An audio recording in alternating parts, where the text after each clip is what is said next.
Okay, hopefully that works. Um, okay, so if you can open up wherever you were working on those membrane transport questions, please.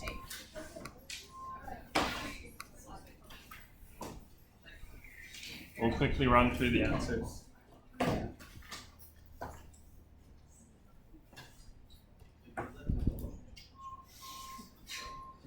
Okay, so the first question, masks on, please, Red Evans. So the first question. A student set up an experiment with a semi-permeable membrane. Membrane was not permeable to sucrose, okay? So we've got a membrane that is not letting sucrose move through it. That's the key point, okay? So we know that water is moving across this membrane, but sucrose isn't, okay? So what would you expect? We're looking at this one. Where are the water molecules going to move? Someone tell me what they answered. Mia? A. Yes, this being the left-hand side, the correct answer there would be A. So the water is rising on the left side of the membrane because the water molecules are moving from an area of low solute concentration on the right-hand side to an area of high solute concentration on the left-hand side. If that concept is still a little bit hard for you, have a look at the GIF on today's lesson plan showing you osmosis. Okay. In a series of experiments, we had cells in different concentrations. Okay. So we need to figure out solution X is just distilled water. Y, we have a concentration that's the same as the cytosol, and Z, we've got more solute outside the cell than we have inside the cell. Okay, so what are you expecting to happen?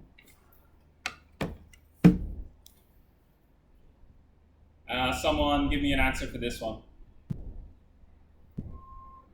This one's a little bit complicated, and you just have to think about it for a while. Well, D. D is right. D is the correct answer. So it's the correct answer because we're looking at, actually that's process of elimination, okay? So A, experiment 1 represents an animal cell in solution X. So an animal cell, which would look like this, or this, in distilled water. Nothing seems to have happened to that cell, so it can't be an animal cell in distilled water. If it was in distilled water, we'd expect some of that water to move into the cell because we have a higher solute concentration inside the cell. So it can't be that. B, animal cell in solution Z, higher concentration of solute. Okay, we would expect the cell to shrink, right? If we've got this higher concentration of solute outside the cell, water would leave the cell, enter the surrounding solution. Okay, so it's not that. C, 5 is a plant cell and nothing has happened. Again, solution Z, we've got higher solute outside the cell, so it can't be that. So process of elimination must be 6. Plant cell in solution X. So what's happening here? We've got distilled water. What's happened to the cell? The cell's expanded. Why?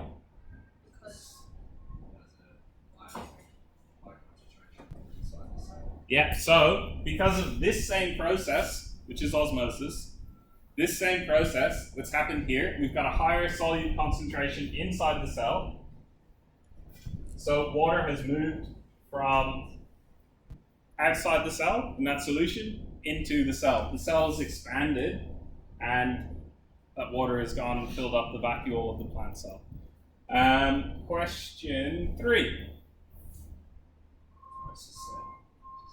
I said it, osmosis, right? That process, the movement of water from an area of low solute concentration to an area of high solute concentration across a semi-permeable membrane is osmosis. Okay, so for some reason question 4 is not there. Same concept. If you haven't done this one, have a think about it right now while it's sitting in front of you.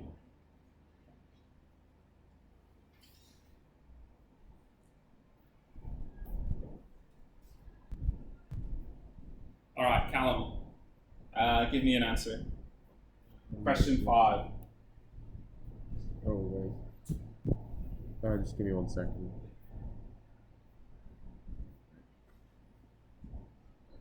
Okay, so we've got 2 cells. We've got a cell before it's placed in a sucrose solution and a cell when it is placed in a sucrose solution. So what's happening here? Was the cell wall impenetrable or impermeable to water molecules? No. So it looks like the interior of the cell has shrunk. What's left of the cell? Water, right? Water has moved across that membrane. So water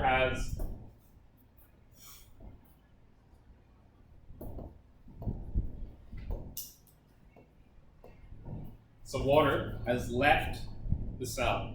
Okay? So what's the answer? D. It has to be D. Has sucrose passed through the cell membrane? Why do we know that sucrose hasn't passed through the cell membrane? Because it's a lower concentration in the cells trying to move out to the light. Exactly. So we have a lower concentration of sucrose inside the cell than outside the cell. If we had the same concentration, nothing would happen. Okay, if sucrose was moving through the membrane, it would just be simple diffusion.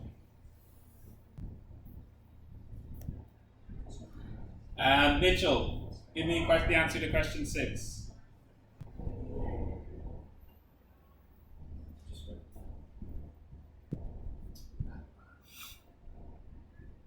Mitchell?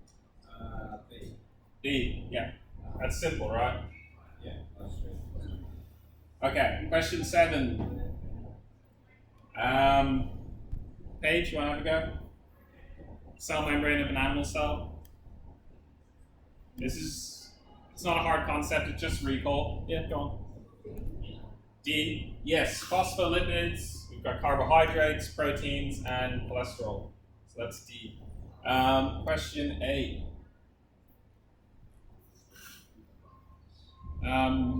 Michaela. Not Michaela, sorry, Emily. We don't know? Okay.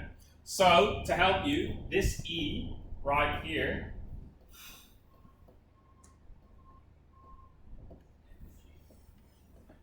stands for energy. Okay? So, whatever this movement is, it's the type of movement that requires energy. All right, Taylor, you want to give me a guess? No? Go on, then. So this is active transport. Okay, so we know that X has to be active transport. So it's either A or B, right? It has to be either A or B. So if we're able to figure out that X is active transport, it needs to be one of these two. Okay, so Y. Is Y diffusion or facilitated diffusion? Facilitated, yeah. Okay, why is it facilitated diffusion? Emily? Because there's a channel, okay? So what's Z? Just simple diffusion. So it's facilitated because we've got this channel protein, okay? It's helping diffusion occur. So the answer there would be B. All right, question 9. Where's question 9? We don't have question 9. Okay, question 11. This one, it's covered in the video, but it's a little bit tougher. Lucas, actually, hang on. Did anyone get the answer to this question? Will? All right, walk me through it. First, tell me your answer. A. Endocytosis. Okay, so why did you pick endocytosis? Because it looks like the square thing is a cell. Yeah. Okay. And whatever the shape is, it's going into the cell. It's being engulfed in the membrane. Okay, so it's being engulfed. Okay. So, did anyone else get this? That's the correct answer. Did anyone else get this as endocytosis? Lucas, walk me through how you figured it out. Just looked like it was eating it, and I remember it's an exos, exit, so endo. Okay, so that's pretty simple. Simple bit of logic, right? Looks like it's eating it. Endocytosis, endo's in, exo is out, okay? We know that it's not passive transport, we know it's not co-transport, and we know it's not osmosis. So it's a process of elimination if it's endo or exocytosis. Okay, next question. Two plant cells are placed into two different solutions, A and B. Did anyone get this? Lucas? I don't know if I got it right, but I said D. You said D. Hang on, I gotta look at it for a second. Solution A has a higher solute concentration. That can't be it. Solution A, nope, that can't be it. Solution A has a lower, no. You said the cell in solution A now has the same solute concentration as the cell in solution B. Okay, so what's happening to the cell in solution A? Can someone tell me what's happening to the cell in solution A? It's remained the same because of the same amount of solutes inside and outside the cell. Yeah, so it's remaining the same, right? What's happening to the cell in solution B? Look at the size of the vacuole, the place where we store water.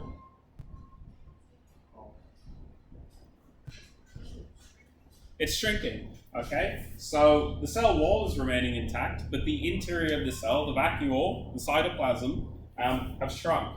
So what does that tell us about the solute concentration? Will? It's higher outside the cell. Yeah.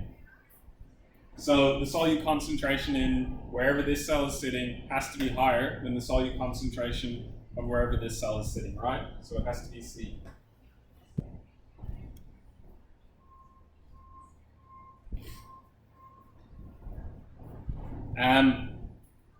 Work that question out. I'm going to give you a definition for the word convoluted, okay? That's something you may not have heard before. So when we say convoluted, in English it might mean confusing. In biology,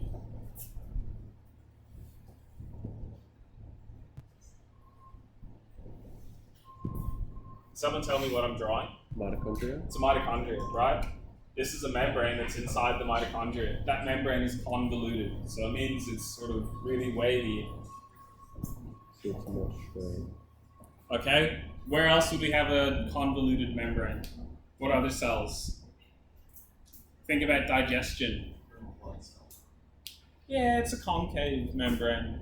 You're on the right track though. It's the same idea, right? We're increasing the surface area of the membrane. Okay. So someone give me the answer to this question.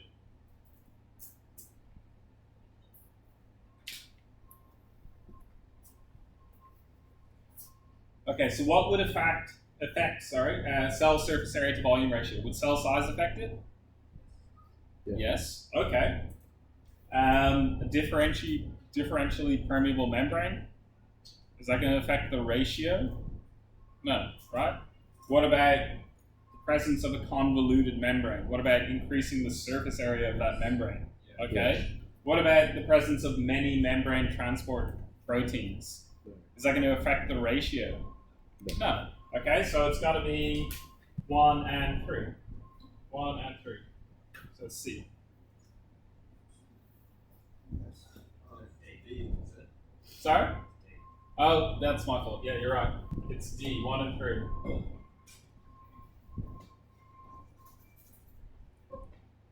D. Okay, question 15. What can easily pass through the membrane without needing a protein to help it? Lucas? Oxygen. Yep, simple. This is a question that you just need to know. There's no real sort of way to figure it out. Which of the following, this is a tricky one, can pass unaided across a cell membrane? Lucas? I just said water. Yeah, so this is a situation where you need to come up with maybe what's the most correct answer, okay?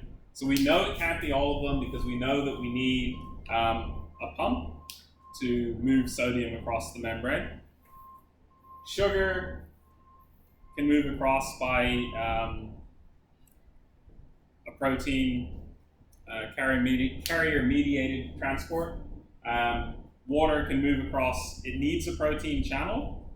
If the protein channel isn't there, it can't move across. But if it has a protein channel, it'll just diffuse across according to the concentration gradient. Okay. So the most correct answer here would be water. You could argue that, well, hey, hang on a second. You need that protein. It's not the same as something like oxygen, but that's not an option. Okay, question 17.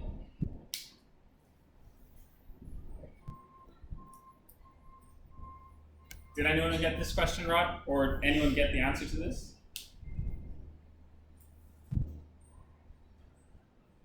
Go on, Lucas. You got it. I'll highlight it in the middle of two and I don't know what it is. Okay. You can think about it now. Patrick, were you putting your hand up? Okay. Oh. D. D. So what's D? Okay. So. Okay. So let's break it down. What's happening here? So we're putting pondweed, so a leaf of pondweed, and we're putting it into seawater. Where is the higher solute concentration? Is it in the cells of the pondweed or is it in the seawater? Seawater. It's in the seawater, right? Because it's salty water. Okay, so we've got a higher concentration of solute in the seawater. So what's going to happen to the water in the plant cell? Raza, go on. Angelina, sorry. Okay, but what's happening to the water? Where's the water going? Yeah, so it's going to pass the membrane, it's going to leave the cell, and it's going to move out into the area with a higher solute concentration. So it's going to add to the seawater. So it's going to leave. And the correct answer is C. So why is it not D? Does anyone know why it's not D? I don't think the cell wall doesn't break or anything. Okay, so did anyone else hear what Callum said? Callum gave us an answer for why it's not D. It's not D because plants have a firm cell wall. That cell wall isn't going to break, okay? Water will move across the membrane and it can move past the cell wall, but it's not going to break the cell wall. If this was an animal cell and that was just the membrane, then yes, sure, the membrane would break. Okay. This one. You should be able to get this one. Okay? I need a hand up. Someone has to give me a hand. Tell me what they think the answer to this question is. I'm going to go with Mitchell. Yeah? It's D. It is D. Why is it D? I just thought the receptor should be on the outside and then the edge should still be on the inside. It's a wonderful answer. You don't need to know anything about the content to answer this question. Sorry, Mitchell, I'm not saying you don't know anything about the content, but the way that you went about that, logically, you pieced it together using your brain, okay? So simply put, we can see that we've got a receptor. If we're having something that's going to bind with that receptor, it's not going to be inside the cell. So immediately we can get rid of A, we can get rid of C, and we can get rid of E. So all of a sudden, you're just looking at B and D. So now you've narrowed your question down to a 50-50 chance that you're going to get it right. And maybe you can use a little bit of logic to say that, okay, this bit of the protein is hydrophobic, so it hates water. This bit is hydrophilic, so it loves water. Well, the bit that loves water is probably most likely going to be near the phosphate heads, which are also hydrophilic. The bit that hates water is going to be in the hydrophobic tails, which hate water as well. Okay, so D.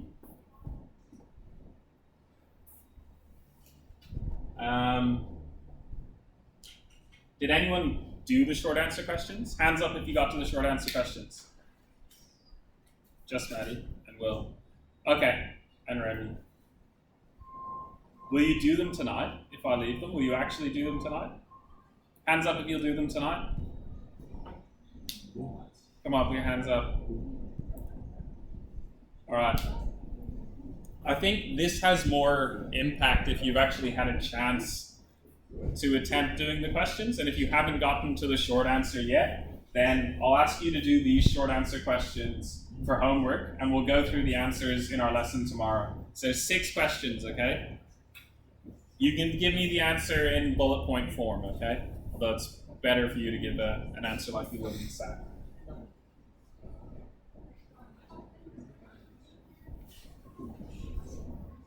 All right, we're going to move on to today's lesson.